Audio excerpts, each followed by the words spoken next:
बिस्मिल्लाहिर्रहमानिर्रहीम। अस्सलामु अलैकुम स्टूडेंट। आज का लेक्चर हमारा उसी तरह कंटिन्यू है पिछले लेक्चर के साथ कि इसमें हमने डिस्कस करना है जी एप्लीकेशन ऑफ बर्नौलीज़ इक्वेशन। हम ऑलरेडी डिस्कस कर चुके हैं। तकरीबन कोई 3 एप्लीकेशन ऐसे हैं जो हम डिस्कस कर चुके हैं। उसमें एटोमाइज़र है, उसमें आपके पास फ़िल्टर है और फिर एक टोरेसल्स थ्योरम है। अभी का हमारे पास जो एप्लीकेशन आ रहा वो हमारे पास है वेंटुरीमीटर। वेंटुरीमीटर जो है इसके बारे में हम ये कहेंगे कि it is a device. Application Bernoulli's equation की ही चल रही हैं। It is a device which is used, इस डिवाइस को आप यूज़ करेंगे to Maihar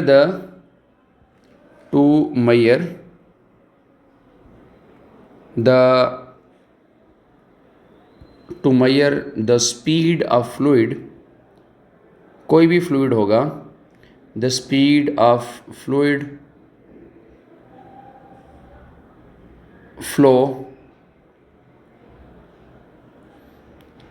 in a system.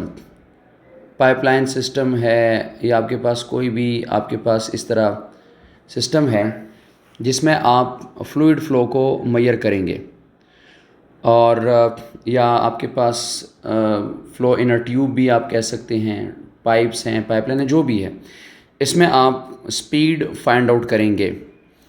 इसका जो वर्किंग प्रिंसिपल है वो हमारे पास वही वर्किंग प्रिंसिपल है जिसको हम बार बार नोट कर रहे होते हैं कि where the speed is high the pressure will be low and vice वर्सा।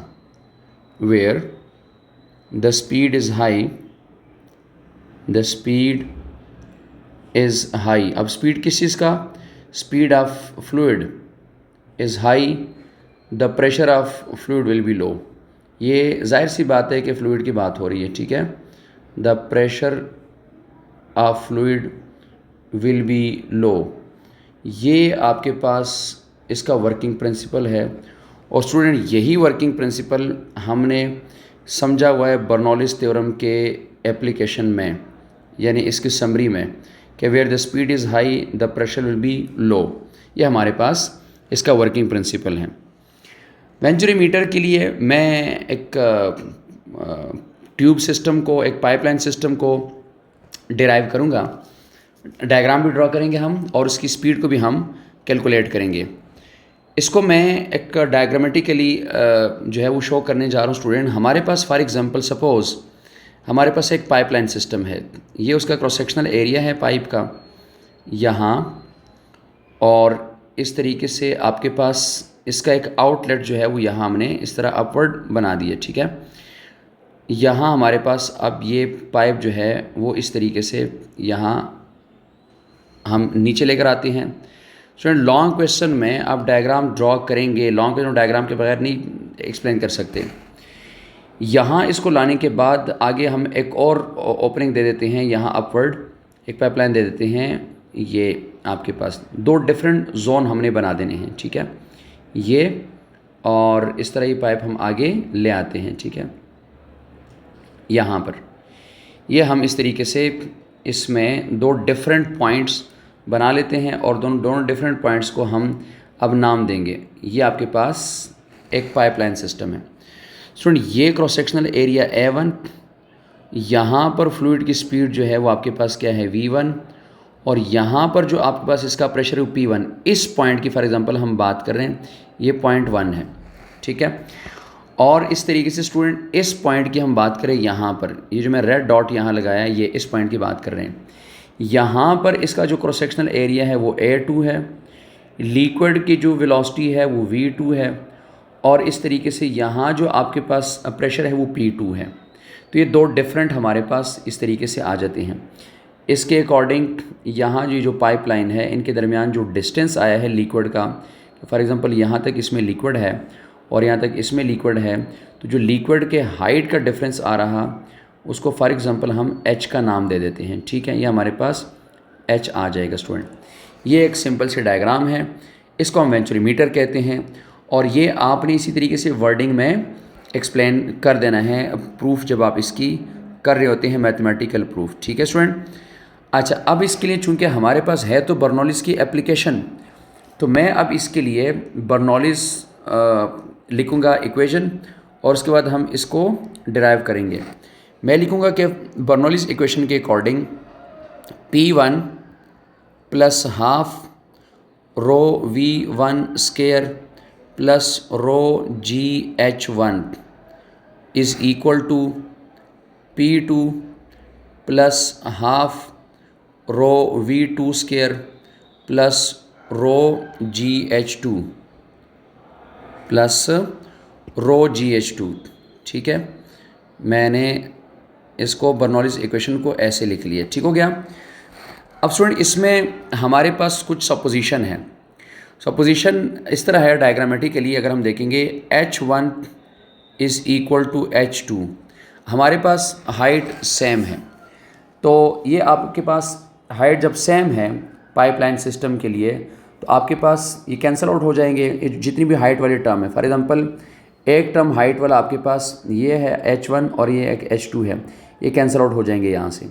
ठीक है, इनके कैंसिल आउट होने के बाद आपका जो रिमेनिंग रह रहा वो P1 plus half rho V1 का स्केयर इज़ इक्वल टू, ये कैंसिल आउट हुआ रो GH1।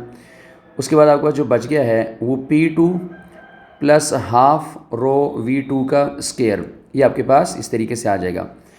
स्टूडेंट इसका प्रेशर डिफरेंस कर लेते हैं। P1 minus P2 is equal to half rho V2 square minus half rho V1 square, ऐसे लिखा। कुछ चीज़ें कॉमन आ रही हैं प्रेशर डिफरेंस के बाद, तो उसको हम कॉमन कर लेंगे। हाफ और रो हमारे पास आ जाता है V2 square minus V1 square.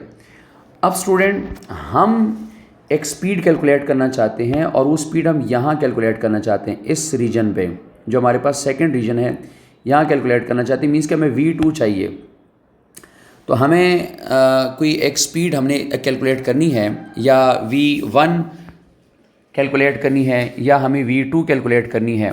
ठीक है, कोई भी आपसे कैलकुलेट करवाई जा सकती हैं। तो इसके लिए आप यूज़ करेंगे इक्वेशन ऑफ कॉन्टीन्यूटी। स्टूडेंट आप इक्वेशन ऑफ कॉन्टीन्यूटी को लिखेंगे। फॉर एग्जांपल मैं यहाँ इक्वेशन ऑफ कॉन्टीन्यूटी को लिख देता हूँ, इसको नाम देंगे जी इक्वेशन 1। मुझे फॉर एग्जांपल यहाँ से V2 को ख़त्म करना है, मुझे V1 की वैल्यू चाहिए, मैं इसमें से ये ख़त्म कर, तो मैं इक्वेशन ऑफ कॉन्टीन्यूटी को लिखने लगा हूँ कि A1 मतलब as we have from equation of continuity. तो इक्वेशन ऑफ कॉन्टीन्यूटी के अकॉर्डिंग हमारे पास है A1 V1 is equal to A2 V2। यहाँ से मैं लिख रहा हूँ जी V2 को, क्योंकि मुझे V2 को रिप्लेस करना है। तो V2 को जब आप रिप्लेस करोगे तो आपका आ जाएगा A1 divide by A2 into V1। ये आपने यहाँ पर इसको ऐसे रिप्लेसमेंट के लिए ये वैल्यू पुट करनी है इक्वेशन 1 में। सो पुट इन इक्वेशन 1, ये वैल्यू मैं इक्वेशन 1 में पुट कर रहा हूँ। तो जब इक्वेशन 1 में पुट करूँगा तो मैं लिखूँगा P1 minus P2 is equal to half rho. अब मैं V2 की वैल्यू पुट करने लगा हूँ, तो मैं लिखूँगा आपके पास A1 डिवाइड बाई A2 और V1। इसका चूँकि हमारे पास था V2 का स्केयर, तो इसका मैंने स्केयर लगा लिया। ठीक है, माइनस V1 स्केयर की वैल्यू मैंने अपने लगा ली। मीन्स कि मैंने इसकी जगह पर ये वाली वैल्यू पुट कर दी और इसकी वैल्यू मैंने अपने लगा ली इक्वेशन 1 के अंदर। ठीक हो गया। इसके स्केयर को ओपन करेंगे, ये V1 स्केयर बन जाएगा, ये भी V1 स्केयर है, हम इन दोनों को कॉमन ले लेंगे। ठीक है, सो हम लिखेंगे P1 minus P2 is equal to half rho. अब एक तो स्केयर आ जाएगा आपके पास A1 का स्केयर और A2 का स्केयर, और साथ V1 स्केयर आएगा, उसको मैं बाहर लिख रहा हूँ, उसको मैंने बाहर यहाँ लिख दिया। चूँकि ये V1 का स्केयर इसके पास भी आ रहा और ये इसके पास भी आ रहा, तो -1 यहाँ बच जाएगा और यहाँ पर सिर्फ ये एज आपके पास बच जाएंगी। ठीक है, तो स्टूडेंट ये आपके पास इस तरीके से इक्वेशन बन जाएगा। इसमें अब हमारा टारगेट क्या है? हमारा टारगेट है स्टूडेंट ये V1 की वैल्यू ये हमें कैलकुलेट करनी है। सो हम एक काम करते हैं, ये जो प्रेशर डिफरेंस है ये हमारे पास होता है रो GH, रो जी एच की इक्वल होता है प्रेशर डिफरेंस। इसकी वैल्यू पुट कर देते हैं एज रो जी एच, ये प्रेशर डिफरेंस होता है। और हमारे पास आ जाएगा हाफ रो A1 का स्केयर डिवाइडेड बाई A2 का स्केयर -1 इंटू होल V1 का स्केयर। ये हमारे पास V1 का स्केयर। अब स्टूडेंट डेंसिटी के साथ कैंसिल आउट हो जाएगा, 2 यहाँ आकर मल्टीप्लाई हो जाएगा, तो आपके पास आ जाएगा 2GH is equal to A1 का स्केयर और A2 का स्केयर -1 इंटू V1 स्केयर। अब हमारा टारगेट वंस अगेन यही है कि V1 स्केयर है, तो स्टूडेंट ये सारा टर्म्स जो है यहाँ पर 2GH को डिवाइड हो जाएगा, ये वाला सारा टर्म यहाँ कर डिवाइड हो जाएगा। तो आपके पास जब ये डिवाइड हो जाएगा तो ये लिखा जाएगा डिवाइड होने के बाद कि for example 2GH divided by A1 square A2 square -1, ये और आपका पास आ जाएगा V1 का स्केयर। स्टूडेंट आप अंडर रूट लगाएंगे, स्केयर रूट लगाएंगे, तो आपके पास आ जाएगा V1 is equal to under the root 2GH divided by A1 का स्केयर डिवाइडेड बाय A2 का स्केयर -1। तो ये आपके पास आ जाता है स्पीड या वेलोसिटी या speed of liquid flow in a tube at point 1। Student अगर आपको एग्ज़ाम में लॉन्ग क्वेश्चन है ये, अगर एग्ज़ाम में कहा जाए कि आप स्पीड को कैलकुलेट कर लें एट सेकेंड पॉइंट, तो इक्वेशन ऑफ कॉन्टीन्यूटी में फिर आप V1 की वैल्यू को रिप्लेस करेंगे। जी स्टूडेंट, इसी के साथ ही फिर आपके पास V2 अगर आपको कैलकुलेट करना हुआ तो जैसे मैंने बता दिया कि आप फिर इस इक्वेशन ऑफ कॉन्टीन्यूटी में V2 की वैल्यू को जो है वो याद रखेंगे और मतलब इस वैल्यू को एज इट इज़ यूज़ करेंगे और इसकी जगह पर फिर आप V1 यहाँ से करके तो इसकी वैल्यू यहाँ पुट कर देंगे, ठीक है। और इसी के साथ ही आगे आपके पास एक और एप्लीकेशन है स्टूडेंट जिसको हम कहते हैं एरोफॉइल्स, ठीक है। ये जो आपके पास एरोप्लेन टेक ऑफ करते हैं, लैंडिंग करते हैं, ये इससे रिलेटेड है। बर्नौलिस इक्वेशन के एप्लीकेशन में ये 5th एप्लीकेशन हमारे पास चल रही होती है। इसको हम कहते हैं एरोफॉइल। अब स्टूडेंट एरोफॉइल क्या चीज़ होती हैं? एरोफॉइल्स हमारे पास डिवाइसेस हैं और इसको डिज़ाइन किया जाए, सिर्फ विंग्स आप कहते हैं ना, एरोफॉइल को हम कहते हैं the devices which are shaped. आपने उसकी डिज़ाइनिंग ऐसी की होती है कि उसमें प्रेशर डिफरेंस क्रिएट होता है, यानी बर्नौलिस की एप्लीकेशन आपने वहाँ पर इन्वॉल्व कराई होती है। Which are shaped so that the relative motion between it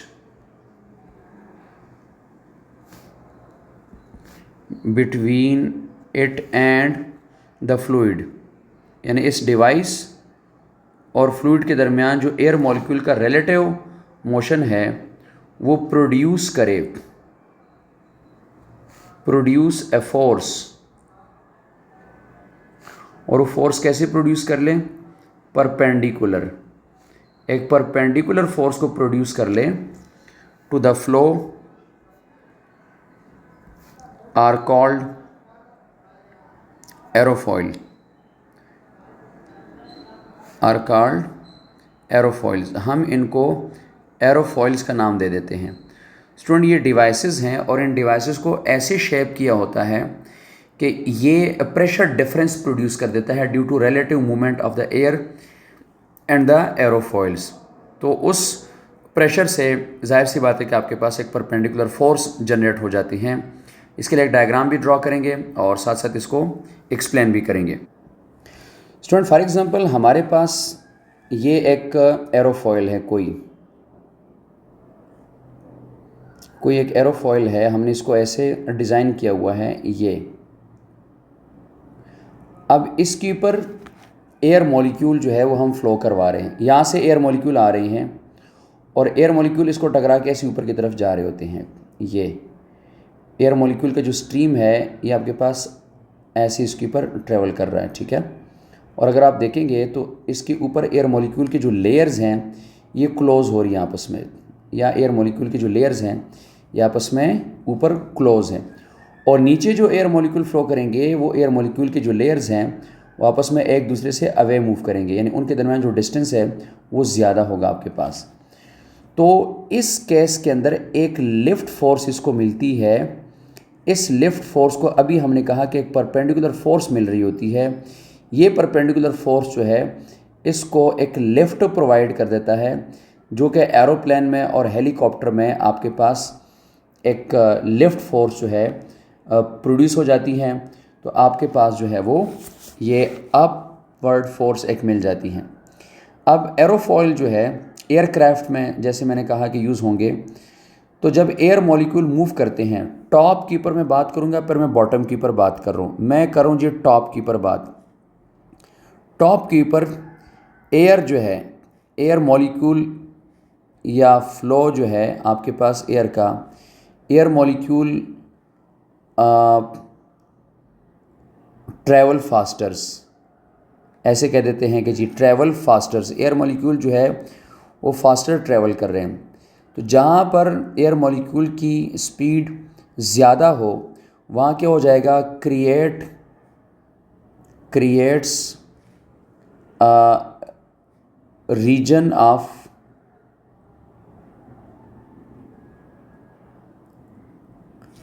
of low pressure का रीजन वहाँ क्रिएट हो जाता है टॉप के ऊपर। बर्नौलीज की एक एप्लीकेशन, एक समरी हमें इस तरह याद है ना कि आपके पास where the speed of fluid is high the pressure will be low, वो सिचुएशन यहाँ आ गई है। उसके ऑपोजिट साइड के ऊपर अगर हम बॉटम की बात करते हैं, बॉटम या बिलो दी एरोफॉयल की बात करते हैं, तो बिलो जो है फ्लो ऑफ फ्लूइड या flow of air is slow, ठीक है, एंड प्रेशर इज़ आपके पास हाई। तो नीचे से हाई प्रेशर है, तो नीचे से हाई प्रेशर होने की वजह से आपके पास जो एरोफॉयल है इसको एक अपवर्ड फोर्स लगती है। तो चूंकि प्रेशर डिफरेंस क्रिएट हुआ है, इस प्रेशर डिफरेंस की वजह से एक लिफ्ट मिलती है जिससे एरोप्लेन जो है वो टेक ऑफ करते हैं। So this is also the application of Bernoulli's effect, ठीक है। एक बात, दूसरी बात यह है कि इसकी एक और एप्लीकेशन हम यहाँ डिस्कस करने जा रहे हैं स्टूडेंट। एप्लीकेशन ये 6th एप्लीकेशन हो जाएगी हमारे पास, कि इस एप्लीकेशन में हम इसको नाम दे रहे हैं द मैग्नस इफ़ेक्ट। अब ये क्या होता है इसको हम थोड़ा डिटेल से देखेंगे, डायग्राम हो तो उसको भी ड्रॉ करेंगे। Magnus effect student, Magnus effect में हम ये कह देते हैं कि ये related with the spinning object moving through the fluid effect. This effect is related, या Magnus effect is related to the Magnus effect is related to the spinning object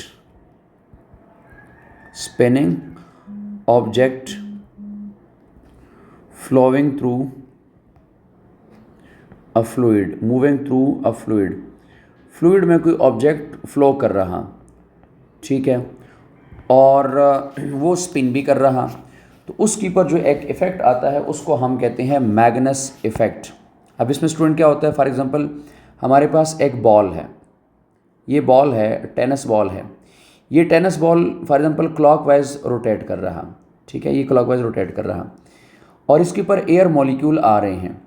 तो स्टूडेंट इसके ऊपर जब एयर मॉलिक्यूल आएंगे तो air molecule इस ball के साथ जो आएंगे वो आपके पास यहाँ पर इसके साथ साथ स्लाइड हो जाएंगे, अपवर्ड ऐसे स्लाइड हो जाएंगे। एयर मॉलिक्यूल का जो आपके पास फ्लो बनेगा वो यहाँ पर आपके पास ऐसे स्लाइड होता जाएगा, क्योंकि मॉलिक्यूल को अपने साथ स्लाइड करके आगे लेके जाएगा। तो आपके पास टॉप के ऊपर जो एयर का फ्लो बनेगा वो आपके पास लेयर्स आपके पास क्या आ जाएंगे, क्लोज आ जाएंगे। तो लेयर्स क्लोज आने के बाद आप देखेंगे यहाँ पर आपके पास ये जो लेयर्स हैं आपस में क्लोज आ गए हैं, और कुछ ज़ाहिर बात इसको टकराएंगे भी, हिट भी करेंगे, और उसके बाद जो नीचे वाले होंगे वो आपके पास अवे मूव करेंगे। यहाँ पर आपके पास लिक्विड जो है जो आपके पास फ्लूइड है, एयर मॉलिक्यूल, ये अवे मूव करेंगे, ठीक है। तो ये आपके पास इस किस्म का फ़्लो इसमें बन जाएगा। अब स्टूडेंट क्या होगा, अगर आप इसके टॉप के ऊपर देखेंगे तो टॉप के ऊपर अगर मैं लिखूँगा तो टॉप के ऊपर आपके पास क्या है, लेयर क्लोज हैं, लेयर क्लोज हैं, और आपके पास जो फ्लो ऑफ फ्लूइड है, ये जो आपके पास एयर है, फ्लो ऑफ फ्लूइड जो है ये फास्ट है टॉप के ऊपर, और जो वहाँ पर प्रेशर है वो प्रेशर क्या हो जाएगा, लो प्रेशर हो जाएगा, लो प्रेशर हो जाएगा। स्टूडेंट बॉटम की पर अगर आप इसको देखेंगे, बॉटम पे आपके पास जो लेयर्स हैं वो आपके पास फार अपार्ट हैं, दूर हैं आपस में, लेयर्स आपके पास फार अपार्ट हैं। जो आपके पास फ्लो ऑफ फ्लूइड है, तो फ्लूइड का फ़्लो जो है वो आपके पास वहाँ पर क्या है, स्लो है, और जो प्रेशर डेवलप हुआ आपके पास, प्रेशर जब डेवलप हुआ तो आपके पास प्रेशर क्या हो जाएगा, हाई हो जाएगा, बिल्कुल ऑपोजिट हो जाएगा। मींस कि यहाँ टॉप के पर लो प्रेशर और यहाँ पर हाई प्रेशर हो जाएगा। तो ball will move from high pressure to low pressure. तो इस तरीके से जो बॉल है उसके अंदर एक एक्स्ट्रा स्विंग प्रोड्यूस हो जाएगा, एक एक्स्ट्रा प्रेशर डिफरेंस जो है वो प्रोड्यूस हो जाएगा। तो बॉल जो है वो आपके पास लो प्रेशर से हाई प्रेशर से लो प्रेशर की तरफ बॉल मूव करेगा। तो like it will move in upward direction, इसको एक अपवर्ड फोर्स जो है वो लग सकती हैं, बॉल स्विंग करता हुआ ऊपर की तरफ जा सकता है। इस तरीके से स्टूडेंट ये बॉल राइट साइड की तरफ भी आ सकता है, ये बॉल लेफ़्ट साइड की तरफ भी जा सकता है, और इससे जो प्लेयर होता है वो कंफ्यूज हो जाता है, और इस तरीके से स्पिनर जो होते हैं जो बॉल को स्विंग करते हैं उसमें भी बर्नौलिस एप्लीकेशन बीच में इन्वॉल्व हो जाता है। तो आपके पास जो है वो बॉल स्विंग कर जाता है, और जो अपोनेंट प्लेयर है आपका, जो मुखालिफ खिलाड़ी है, जो वहाँ बैट्समैन है, वो कंफ्यूज हो जाता है और उसको समझ नहीं लगती, बॉल दूसरी तरफ चला जाता है, वो उसको एक साइड पे कंसिडर कर रहा होता है। तो एक्स्ट्रा स्विंग इसके अंदर प्रोड्यूस हो जाता है ड्यू टू बर्नौलिस इक्वेशन। और यही आपके पास गोल्फ बॉल के अंदर भी होता है। गोल्फ बॉल भी आपके पास जब एयर में ट्रेवल कर रहा होता है तो एक साइड पे एयर का प्रेशर लो हो जाता है, दूसरी साइड पे एयर का प्रेशर फास्ट हो जाता है। तो इस तरीके से आपके पास उसमें भी स्विंग, एक्स्ट्रा स्विंग प्रोड्यूस हो जाते हैं। तो ये स्टूडेंट आपके पास कुछ 6 एप्लीकेशंस थी बर्नौलिस के अकॉर्डिंग। तो ये आपके पास काफ़ी डिटेल से हमने देखे हैं, और इसमें साइड इन्फॉर्मेशन हर बुक के अंदर गिवन है। वो आपकी फेडरल बुक है, नेशनल बुक फाउंडेशन है, KPK है, पंजाब टेक्स्ट बुक बोर्ड है। साइड इन्फॉर्मेशन भी साथ साथ गिवन होते हैं, जिस तरह इंजन कार्बोरेटर है, और यानी वो मोटरसाइकिल का इंजन उसका कार्बोरेटर है, गाड़ी का कार्बोरेटर है, वो फ्यूल स्प्रे कर रहा होता है, तो सेम आपके पास प्रेशर डिफरेंस जो है वो क्रिएट करके ये कर रहा होता है। ठीक है, इसको कंटिन्यू करेंगे अगले लेक्चर में। अल्लाह हाफिज़।